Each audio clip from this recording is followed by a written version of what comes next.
Hello दोस्तों, rare classes में सभी का स्वागत है। आइए हम बात करते हैं कुछ सामान्य अध्ययन के प्रश्नों पर। पहला प्रश्न है, प्रथम बौद्ध परिषद कहाँ आयोजित की गई थी? उत्तर है राजगृह में। कब? सन 483 ईसा पूर्व। याद रहे, प्रथम बौद्ध परिषद या प्रथम बौद्ध संगीत का आयोजन महात्मा बुद्ध की मृत्यु के कुछ समय पश्चात की गई थी। स्थान था सप्तपर्णी गुफा। कहाँ की गई थी? सप्तपर्णी गुफा में किया गया था। सप्तपर्णी गुफा राजगृह में स्थित है। कहाँ स्थित है? राजगृह में स्थित है। इस परिषद का आयोजन हर्यक वंश के मगध सम्राट अजातशत्रु के शासनकाल में हुई थी। एक अफवाह यह भी है कि अजातशत्रु ने अपने पिता बिंबिसार की हत्या की थी और हत्या करने के पश्चात सिंहासन धारण किया था। इसलिए अजातशत्रु को पितृहंता के नाम से भी जाना जाता है। अजातशत्रु सन 493 ईसा पूर्व में सिंहासन पर बैठा था। एक बात याद रहे कि ऐसे दो शासक रहे मगध वंश के या हर्यक वंश के या मगध के, जो महात्मा बुद्ध के समकालीन थे। पहले बिंबिसार थे, दूसरे अजातशत्रु। क्योंकि अजातशत्रु के शासनकाल के ही समय महात्मा बुद्ध की मृत्यु हुई थी। याद रहे, प्रथम बौद्ध संगीत जो हुई थी या प्रथम बौद्ध परिषद जो हुआ था, इसमें 500 से 600 भिक्षुओं ने भाग लिया था। बौद्ध भिक्षु कितने थे? 500 से 600। इस परिषद की अध्यक्षता किसने की थी? इस परिषद की अध्यक्षता महाकश्यप ने किया था। एक बार फिर से, प्रथम बौद्ध संगीत आयोजन कब हुआ? सन 483 ईसा पूर्व। स्थान सप्तपर्णी गुफा थी। कहाँ? राजगृह में। आयोजन किसके शासनकाल में हुआ था? तो हर्यक वंश का शासक कौन था या मगध सम्राट कौन था? अजातशत्रु। इसमें कितने बौद्ध भिक्षुओं ने भाग लिया था? 500 से 600 बौद्ध भिक्षुओं ने भाग लिया था। इसकी अध्यक्षता महाकश्यप ने किया था। यानी प्रथम बौद्ध संगीत या प्रथम बौद्ध परिषद की अध्यक्षता किसने की थी? महाकश्यप ने किया था। इस परिषद का कुछ मुख्य कार्य थे, या कहा जाए इस पर्पज क्या था? तो पर्पज सभी को एकत्रित करना था। और इस परिषद में दो कार्य हुए थे। पहला, सुत्त पिटक का संकलन किया गया था। सुत्त पिटक का संकलन करने वाले आनंद थे। आनंद महात्मा बुद्ध के निकटस्थ या कहा जाए सबसे प्रिय शिष्य थे। आनंद कौन थे? महात्मा बुद्ध के सबसे प्रिय शिष्य थे। महात्मा बुद्ध के शिष्य होने के कारण सुत्त पिटक का इन्होंने संकलन किया और इसमें अर्थात सुत्त पिटक में बौद्ध धर्म के सिद्धांतों का उल्लेख किया गया है। प्रश्न बनता है कि बौद्ध धर्म के सिद्धांतों का उल्लेख किस ग्रंथ में किया गया है? उत्तर होगा सुत्त पिटक में। दूसरा, विनय पिटक का संकलन किया गया। विनय पिटक का संकलन बौद्ध भिक्षुणी उपाली ने किया था। विनय पिटक में बौद्ध संघ के नियमों का उल्लेख किया गया है। बौद्ध धर्म से संबंधित किस ग्रंथ में नियमों का उल्लेख किया गया है? उत्तर होगा विनय पिटक। इसकी संकलन या फिर इसकी रचना किसने किया? उपाली ने किया। याद रहे, अधिकतर बौद्ध ग्रंथ पाली भाषा में लिखे गए हैं। यह दोनों भी पाली भाषा में ही लिखे गए हैं। प्रश्न तीसरा, मिलिंद पन्हो क्या है? मिलिंद पन्हो एक बौद्ध पाठ है या बौद्ध ग्रंथ है। मिलिंद पन्हो अर्थात मिलिंद के प्रश्न होता है। यह भी पाली भाषा में लिखा गया है। इसमें बौद्ध भिक्षु नागसेन तथा भारत यूनानी शासक मिलिंद के बीच हुई वार्तालाप का वर्णन किया गया है। याद रहे, मिलिंद को यूनानी भाषा में मेनांडर कहा जाता है। मिलिंद पन्हो की रचना काल 100 ईसा पूर्व मानी जाती है। इसकी एक सबसे बड़ी विशेषता यह है कि इसमें पूर्व जन्म कथा का वर्णन मिलता है। प्रश्न आ सकता है कि किस ग्रंथ में पूर्व जन्म कथा का वर्णन मिलता है? उत्तर होगा मिलिंद पन्हो। मिलिंद पन्हो में पूर्व जन्म कथा का वर्णन मिलता है। अगला है, किस उपन्यास में भारत के स्वतंत्रता सेनानियों के लिए प्रेरणा का स्रोत बना? या कौन सा उपन्यास है जो भारत के स्वतंत्रता सेनानियों के लिए प्रेरणा का स्रोत बना? उत्तर होगा आनंद मठ। आनंद मठ, इसकी रचना बंकिम चंद्र चट्टोपाध्याय ने 1882 ईस्वी में किया था। इसकी भाषा बांग्ला थी। जो हमारा राष्ट्रीय गीत वंदे मातरम है, यह कहाँ से लिया गया? वंदे मातरम राष्ट्रीय गीत आनंद मठ से लिया गया है। आनंद मठ एक राजनीतिक उपन्यास है, परंतु उसमें राजनीतिक व देशभक्ति की मिश्रित भावना वर्णित है। इस उपन्यास में सन्यासी विद्रोह का वर्णन मिलता है, या यूं कहें कि सन्यासी विद्रोह से ही प्रभावित होकर बंकिम चंद्र चट्टोपाध्याय ने आनंद मठ का संकलन किया था। सन्यासी विद्रोह सन 1773 ईस्वी में हुआ था। कब हुआ था? सन 1773 ईस्वी में हुआ था।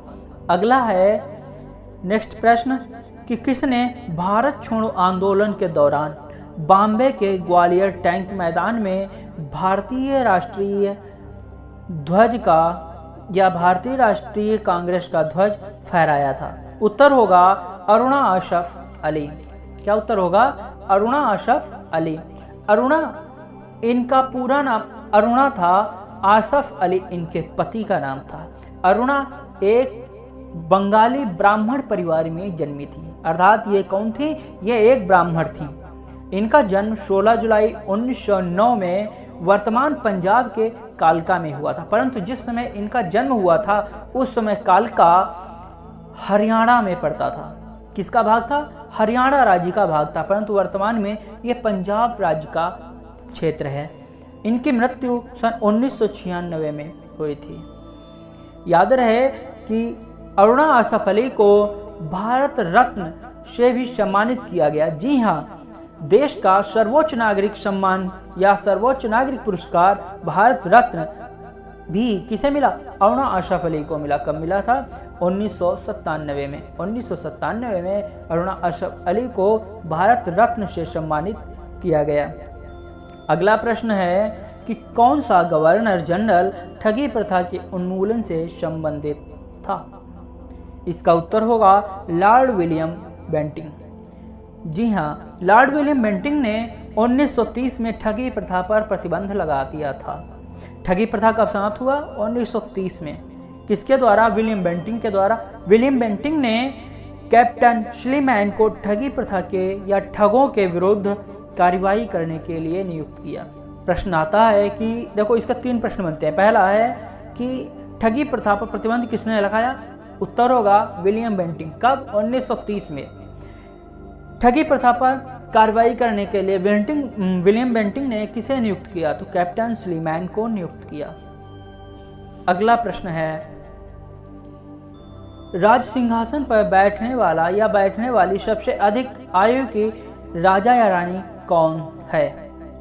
उत्तर होगा क्वीन एलिजाबेथ। इनका जन्म 1926 में हुआ। इनका शासनकाल 1952 से 2022 तक रहा। क्वीन एलिजाबेथ सेकेंड शासनकाल कब से कब तक? 1952 से 1922 ईस्वी तक रहा। याद रहे, यह जीवन काल या इनका यह शासन काल अब तक के सबसे अधिक रहा। राजा या रानी मतलब ब्रिटिश शासन, जो ब्रिटिश सिंहासन पे बैठा है उनमें राजा या रानियों में सबसे अधिक शासनकाल किसका रहा? क्वीन एलिजाबेथ का। इन्होंने अपने उत्तराधिकारी के रूप में अपने सबसे बड़े बेटे चार्ल्स तृतीय को नियुक्त किया था या उत्तराधिकारी घोषित किया था। अगला प्रश्न है कि संविधान के निर्माताओं के मनोभाव और आदर्श प्रतिबिंब होता है, या फिर ये कहा जाए कि संविधान, जिन लोगों ने संविधान बनाया है उन लोगों के उनके मन के भाव और उनके आदर्श किसमें दिखाई देते हैं? तो उत्तर होगा उद्देशिका में। किसमें? उद्देशिका में उत्तर। अब अगला इसका विस्तृत है कि उद्देशिका कहाँ से लिया गया? ऑस्ट्रेलिया से लिया गया। कहाँ से लिया गया? ऑस्ट्रेलिया से लिया गया। इसकी भाषा कहाँ से ली गई? अमेरिका से ली गई। देखो, प्रश्न 2 प्रकार से बनते हैं। एक पूछ सकता है कि उद्देशिका कहाँ से लिया गया? कहाँ से लिया गया? ऑस्ट्रेलिया में। हालांकि यह पुराना ट्रेंड हो गया, लेकिन फिर भी कभी भी पूछ सकता है। परंतु जो अब आने की संभावनाएं हैं वो ये हैं कि उद्देशिका की भाषा कहाँ से ली गई। उद्देशिका की भाषा अमेरिका से लिया गया है। कहाँ से ली गई है? अमेरिका से ली गई है। उद्देशिका को संविधान का सार माना जाता है। प्रश्न ये भी बन सकता है कि संविधान का सार किसे माना जाता है? किसे माना जाता है? उद्देशिका को संविधान का सार माना जाता है। उद्देशिका यह बताती है कि संविधान जनता के लिए है तथा जनता ही अंतिम संप्रभु है। अगला प्रश्न, कौन राष्ट्रपति के चुनाव में हिस्सा नहीं लेते? राष्ट्रपति चुनाव से संबंधित अनुच्छेद 54 के अनुसार राष्ट्रपति के चुनाव में 3 प्रकार के सदस्य भाग लेते हैं और नहीं भाग लेते हैं वो हैं विधानसभा के नामांकित किए गए सदस्य या फिर केंद्र शासित प्रदेश के सदस्य, कुछ अपवाद छोड़कर। आइए हम बात करते हैं कि कौन कौन इसमें भाग लेते हैं। अनुच्छेद 54 के अनुसार राष्ट्रपति के चुनाव में भाग लेने वाले दोनों सदनों के चुने हुए सदस्य। कौन? दोनों सदनों के चुने हुए सदस्य। नंबर 2, राज्यों के विधानसभाओं के चुने हुए सदस्य। देखो अभी तक मनोनीत की बात नहीं हो रही, चाहे लोकसभा राज्यसभा उसके भी चुने हुए सदस्य भाग लेंगे, राज्यों के विधानसभाओं के चुने हुए सदस्य ही भाग लेंगे। परंतु अब साथ ही आता है, मैंने कहा था कि केंद्र शासित प्रदेश भाग नहीं लेता, तो केंद्र शासित प्रदेश के विधानसभा में कोई भी राज्य सिर्फ 2 छोड़ के, कौन कौन? दिल्ली और पुडुचेरी। दिल्ली और पुडुचेरी विधानसभाओं के चुने हुए सदस्य राष्ट्रपति के चुनाव में या निर्वाचन में भाग लेते हैं। अन्य केंद्र शासित प्रदेशों के सदस्य भाग नहीं लेते, ना ही मनोनीत किए गए सदस्य भाग लेते हैं। अगला प्रश्न है, भारतीय संसद के कामकाज में शून्यकाल का अर्थ है। पहली बात, शून्यकाल यह नाम किसने दिया? शून्यकाल नाम मीडिया ने दिया। इसका उत्तर है प्रश्नकाल और अगली कार्यसूची के बीच का समय। शून्यकाल कब कब लागू होता है? प्रश्नकाल के समाप्ति के बाद और कार्यसूची शुरू होने के पहले। आइए जानते हैं इसका विस्तार थोड़ा सा। शून्यकाल 12 बजे से प्रारंभ होता है, इसी कारण इसको शून्यकाल कहा गया।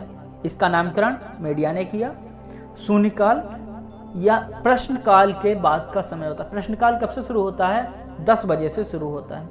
अब बात करते हैं शून्यकाल में होता क्या है। इसमें सांसद तत्काल सार्वजनिक प्रभाव के मुद्दे उठा सकते हैं। कैसे? जो तत्काल प्रभाव से आवश्यक हैं, ऐसे मुद्दों को कोई भी सांसद अपनी सभा में उठा सकता है। परंतु ऐसे मुद्दों को उठाने से पहले उन्हें 10 बजे से पूर्व ही लोकसभा अध्यक्ष या राज्यसभा के सभापति को पूर्व नोटिस देनी होती है और उस नोटिस में उस विषय का उल्लेख होता है जिसे वह सदन में उठाना चाहता है। राज्यसभा के लिए दिन की शुरुआत शून्यकाल से होती है। अर्थात अब यहाँ पर ध्यान देने वाली बात है, शून्यकाल अर्थात राज्यसभा का जो कार्यकाल शुरू होता है, समय चालू होता है, उसका जो समझ लो ऑफिस जो खुलता है राज्यसभा का, किस समय से?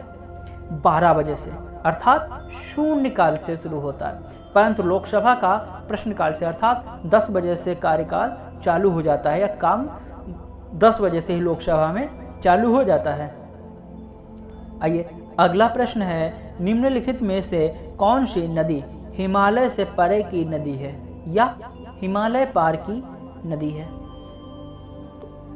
उत्तर है सिंधु, सतलज, ब्रह्मपुत्र। ये तीनों में कोई भी नदियां हिमालय पार की नदी हो सकती हैं, या कह सकते हैं कि ये तीनों अगर उत्तर आता है तो उत्तर में अगर ये तीनों हैं तो चौथा ऑप्शन होगा उपर्युक्त सभी।